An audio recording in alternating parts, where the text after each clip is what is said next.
Welcome to Nasdaq Trade Talks. I'm Jill Malandrino, global markets reporter at Nasdaq. Joining us at the Market Site studio, we have Andre de Castro. He's the founder of Blockchain of Things. We're going to discuss the Bitcoin blockchain. Andre, it's great to see you. Welcome back to Trade Talks. Good to see you also. Right, and blockchain and crypto, of course, super hot topics. And you primarily focus in non-financial blockchain integration sectors. What are you seeing when it comes to corporate adoption?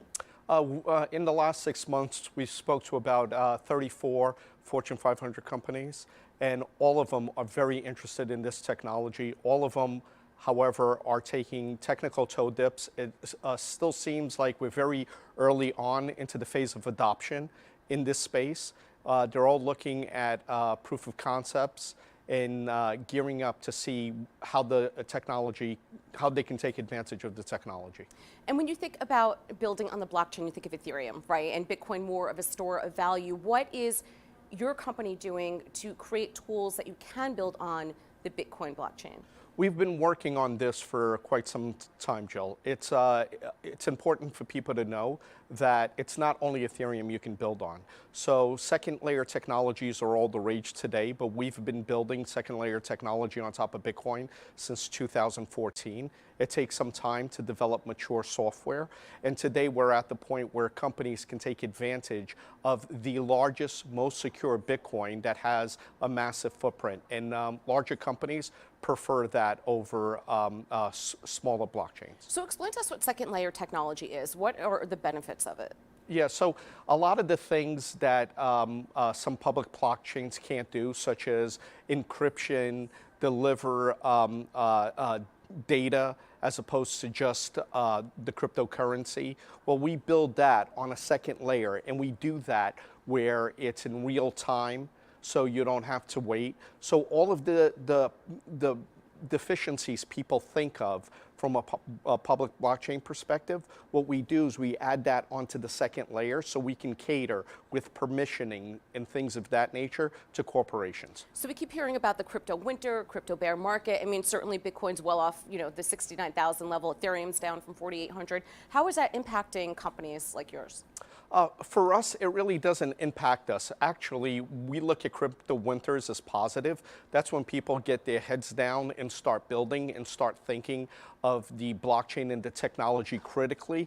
And we don't get a lot of the hype, right? Because people are all about the speculation and we're all about the technology. So there's more of a technology focus from where we come from, and we like others to look at it as not only a store of value, but analogous to gold. Gold is a store of value, but it's also used a lot throughout companies as raw materials for production of goods. And we see the Bitcoin blockchain in the same way, using the blockchain and the blockchain's infrastructure so corporations can take advantage of it. What is Blockchain of Things doing in terms of working with corporations to develop NFTs and bring tokens online? Oh, very interesting. Everything we build is a little bit different than is popular out there. So today, NFTs, you can't encrypt the payload, the images, or the art.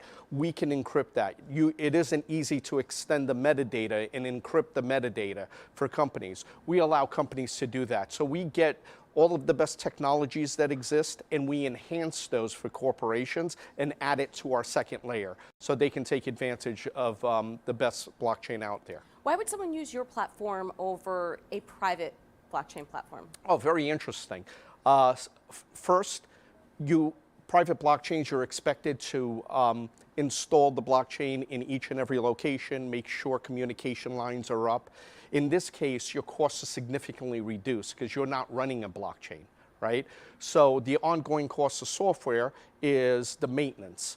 So we can significantly reduce the maintenance and allow you to use the security of the most trusted blockchain in the world. And that was my question to you. Even if it's on a public blockchain, there is security built into that? Yes, there's security, and then we add obfuscation or the encryption layer of all of the data. So it's incredibly secure for corporations, and it's also a blockchain that's never been hacked. If you have a public blockchain, you don't have millions of users on it, so you don't know how stable it is. You don't know, it hasn't been tested across 13 years as Bitcoin has. Do you think that we'll see more public blockchains become more available, almost like a utility, if you will?